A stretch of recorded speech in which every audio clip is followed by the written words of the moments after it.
Grahame Cruickshanks and Jarrod Lewin join us now at the desk talking about green buildings in South Africa. Jarrod, let's start with you. Green building, the Americans have this phrase, mom and apple pie. You know, it's something that everyone agrees is a good thing. You're not going to find anyone saying we don't want green buildings. Where are we? What's the state of play? Yeah, green building in South Africa has grown tremendously over the last few years. So the GBCSA and the green building movement in South Africa is about 7 years old. And we started out with 1 to 4 buildings. We've now grown almost exponentially year on year to about 60 this year. It's incredible. We've got about 1 million or just over 1 million square meters of green building space. We're looking, I think, is the Nedbank building over there. One of the buildings which is regarded as very green, and one of the new ones. Yes, yes. In fact, that was South Africa's first Green Star certified building. That's a 4-star Green Star certification. And that really was pioneering. That had quite a big hand in transforming, interestingly, the paint manufacturing industry. Grahame, maybe let's come to you, and I want to get a sense of where South Africa sits in terms of our rankings. We hear a lot of positivity in terms of South Africa doing a lot in terms of going green, in terms of building, architecture, design, all of it coming together. How do we rank? To pitch us as a ranking is quite difficult, given the size of our real estate industry relative to other countries. I think it's more important to look at the uptake of green buildings, which has been incredibly rapid. Jarrod referred to that just now. A couple of the drivers for that, energy efficiency was one of the primary drivers initially, but we're starting to see a much greater awareness around ESG issues, environment, social and governance issues, driving some of the awareness for that. And as a ranking, I think with regards to the types of things that are going on in South Africa's green building industry, the levels of innovation, we are ranked with the best in the world.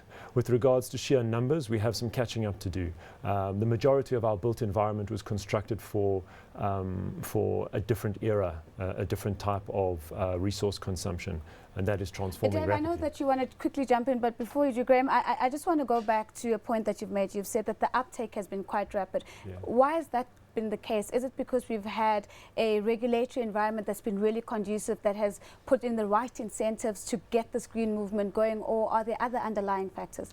There are a number of factors. As I said, one of the primary ones was energy. Eskom's load shedding crisis transformed people's perceptions around resource consumption in South Africa. Other drivers, consumer and corporate awareness around environmental issues has been a big driver. Brand awareness starts to affect that as well.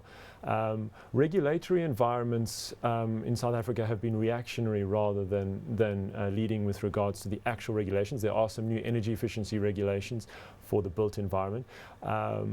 From an advocacy point of view, the Green Building Council has played a leading role in drawing the green building industry into a more formal space. There's another one on screen now, and I must say that I clearly my shopping is not on par, because I actually can't tell if that's either the V&A waterfront or Menland Mall in Pretoria. What strikes one about these pictures is the light. There's old buildings, Jarrod, badly designed for the South African environment in terms of light. They were designed for northern European cities where it's dark and you live inside rather than letting the light in. But it struck me, we had Mornay from FNB in early this morning. He works at that building in Northcliffe where there's a lot of solar panels, they generate their own electricity and so on.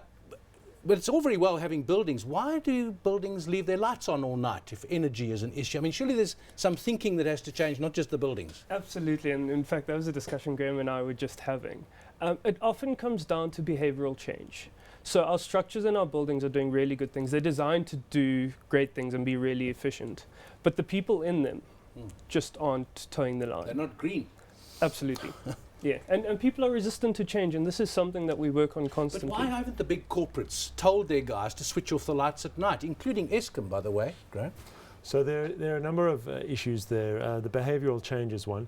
Building operations has become quite a sophisticated business. Building management systems are used, electronic building management systems are used to operate buildings. Walking in and finding a light switch in a modern building is actually quite hard. The lights are controlled by sensors, they're controlled centrally. A cleaning person walking across a floor at 3 o'clock in the morning with a vacuum cleaner can switch on all the lights. These are the sort of operations operational challenges that are faced by building owners these days. And South Africa is coming to grips with that. You were asking earlier about where we rank.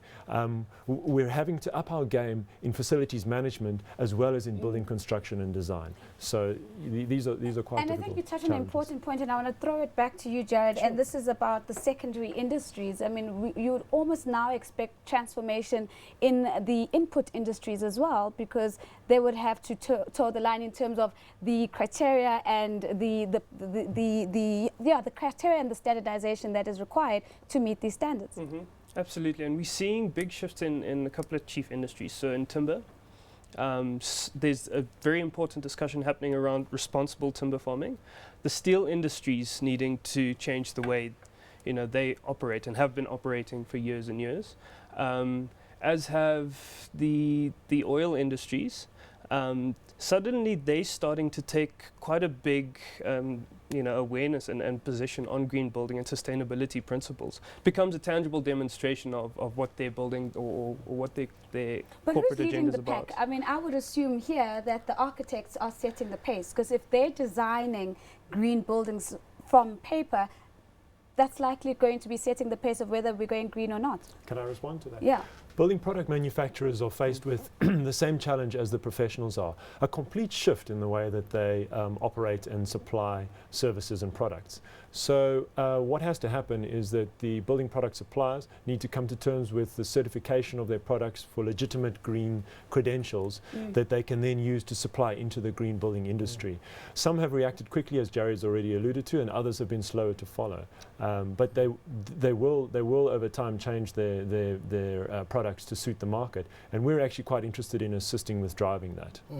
What about residential, Jarrod? I think all the thinking, certainly in these discussions we've had in the studio, have been the big buildings. But the houses in the suburbs, the cluster homes, when they build these new vast retirement clusters, for example, out in the northwest of the province, are they thinking green? Yeah, they absolutely are. And let me explain our transition and the thinking behind it. Is we've targeted the corporates for a reason. They take a leadership role.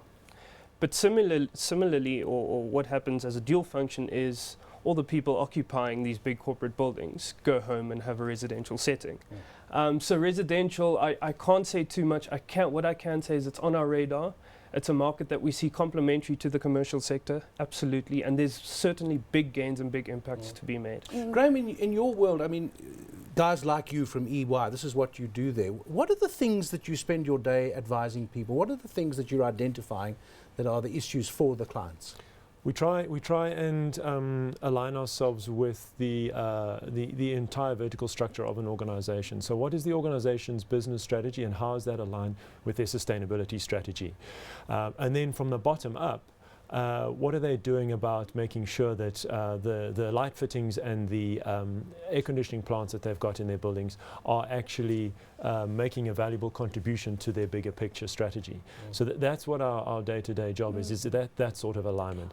Yeah. One of the things I think, just to go back, that piqued my interest was the behavioral change that you're talking about. And again, going back to David's question about what are some of the top of mind pieces of advice that you're advising clients, and let's talk about what are you advising them about the behavioral change that should be driving as a cultural change within the organization to get everybody on board. To use an image, you almost want to have a green stain running through the entire organization, so that every action that people are taking has behind it some sort of motivation to try and be environmentally and socially responsible. Gentlemen, thank you so much for making the time to join us.